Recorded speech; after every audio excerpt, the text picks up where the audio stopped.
Bonjour à toutes et à tous, bienvenue sur le plateau des ondes clandestines. Aujourd'hui, émission toute particulière, on va parler cinéma avec le film d'Éric Rochant, Moebius, dans lequel joue excellemment bien Jean Dujardin, Jean from the Garden, en fait, comme on l'appelle ici, et Tim Roth.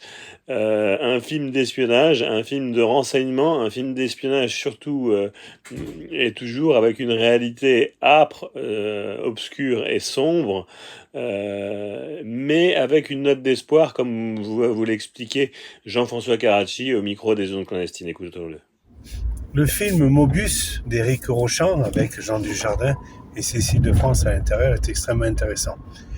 Il a une vision filmée de réalisateurs, de scénaristes qui connaissent les services secrets de loin, mais qui quand même connaissent les services secrets. Et dedans, donc, il est question de guerre entre CIA, KGB, etc. Et on voit un Jean Dujardin, un colonel du FSB, jouer à l'écrivain, et une Cécile de France, tradeuse, malhonnête, qui veut pouvoir retourner aux États-Unis en rendant service à la CIA.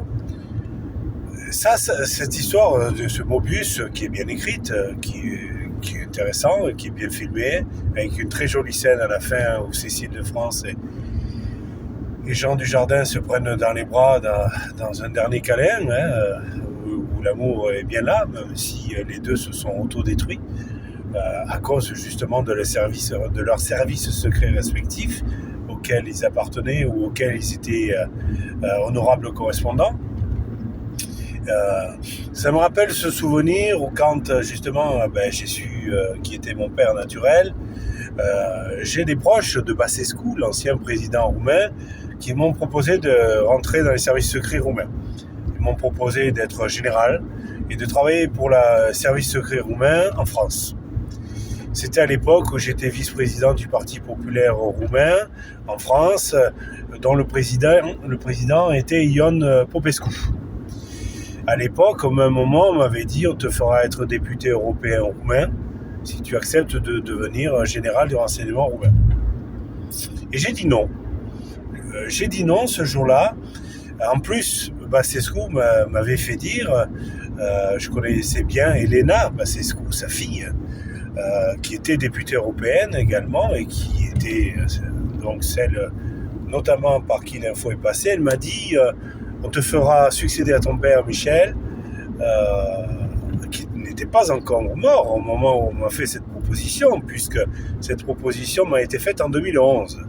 Et officiellement, mon père est mort en 2017, mais réellement, d'après les révélations de certains agents de renseignement roumains, de certains prêtres roumains, il est mort en 2015. Et Margaret, pendant 2 ans, a organisé sa succession à elle en s'auto-déclarant gardienne de la couronne et en faisant de son mari le fils adoptif de notre père Michel. J'ai dit non à Elena Basescu, à Popescu et donc au père Basescu aussi, pour 2 raisons. La première, c'est parce que j'étais français, en tout cas par l'adoption plénière, j'ai la nationalité française. Donc si j'avais accepté de faire du renseignement pour la Roumanie, même au magnifique grade de général, eh bien de facto, j'aurais trahi la France, je me serais rendu coupable d'intelligence, pas avec l'ennemi, parce que la Roumanie n'est pas un ennemi de la France, mais en tout cas, je me serais rendu coupable d'intelligence au profit d'une force étrangère. Il était hors de question pour moi que je fasse de l'espionnage pour la Roumanie, même si cela me permettait de devenir roi de Roumanie. J'aurais pu accepter, parce que là, c'était bien fait, comme dans Mobius, c'est-à-dire que j'aurais pu imaginer déjà que cette proposition était vraie et sincère, parce qu'elle avait l'air vraie et sincère. Mais rien ne dit qu'en fait c'était vrai. Ils auraient très bien pu me faire des faux papiers d'État roumain, me déclarant général roumain que je n'étais pas vraiment, pour que justement Margaret de Roumanie puisse dire, vous voyez, il joue à l'espion, soit c'est un vrai espion et donc il est contre la France et la France peut lui mettre 30 ans de prison dans la gueule, soit il n'est pas espion mais c'est un abruti qui a cru qu'il était général roumain alors qu'il ne l'était pas. Sauf qu'à ce moment-là, Basescu, père et fille, et Popescu, président du Parti populaire roumain, ignorait une chose, c'est que j'étais en train de travailler pour Berlusconi en tant que directeur adjoint du renseignement. Donc ces gens-là m'ont proposé de devenir général du renseignement sans savoir que j'étais déjà en fonction ailleurs. Ça me rappelle une scène du Bureau des légendes quand la fille Girardot se retrouve recrutée par un agent du Mossad qui ignore qu'elle est une agent de la DGSE.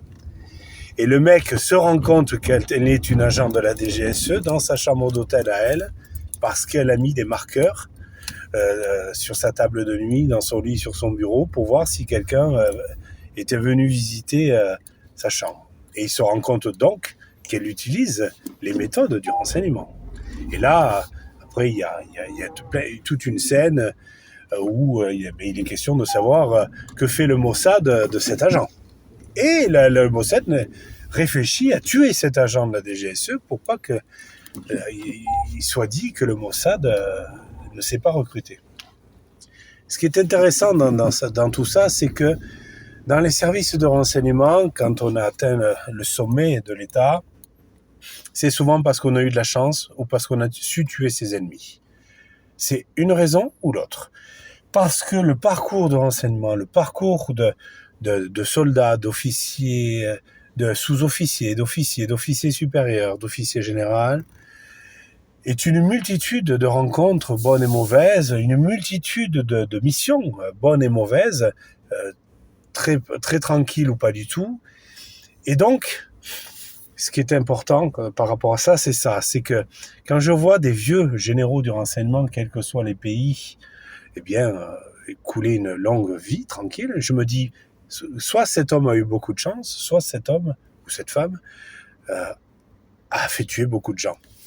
Je me souviens de cet l'oncle Navarre, qui était un oncle de François-Joseph Carracci, et la partie sicilienne de la famille Carracci, qui n'était pas la partie maltaise d'ailleurs. Les Navarres détestaient Vincenza Carracci Mancino parce que son sang maltais les dérangeait énormément.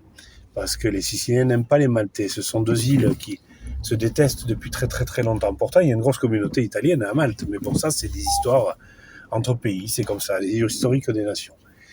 Et donc, ce vieux banquier de la mafia, qui était Navarre,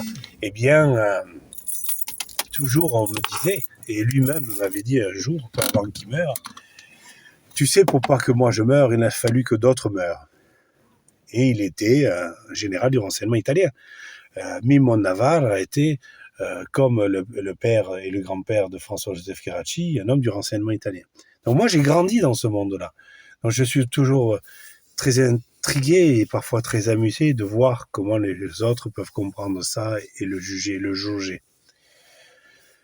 Pour en revenir à Mobus et pour terminer sur ça, le film est intéressant parce qu'on aime parler de films d'espionnage dans les zones clandestines, parce que les films sont parfois vrais, parfois faux, et parfois ce qu'on croit qui est faux et volontairement faux dans un film d'espionnage est totalement vrai.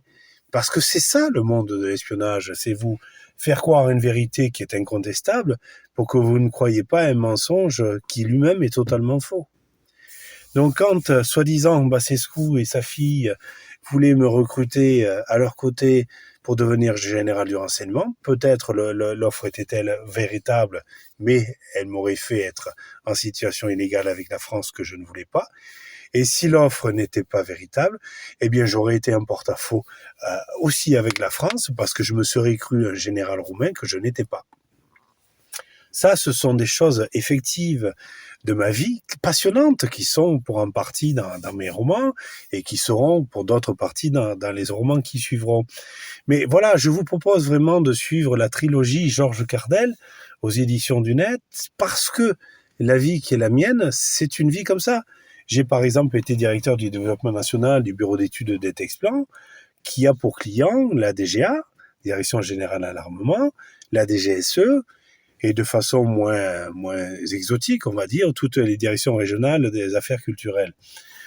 Donc j'ai l'habitude de ce monde-là, du pouvoir, des décideurs politiques, et c'est cela que je vous propose par les zones clandestines et par les romans coécrit avec Béni Karachi-Bokeh, c'est de découvrir ce monde-là, qui est réel, qui a des règles et qui fonctionne parfaitement et qui surtout est ce qui tient la marionnette en coulisses de la pièce de théâtre que nous vivons tous.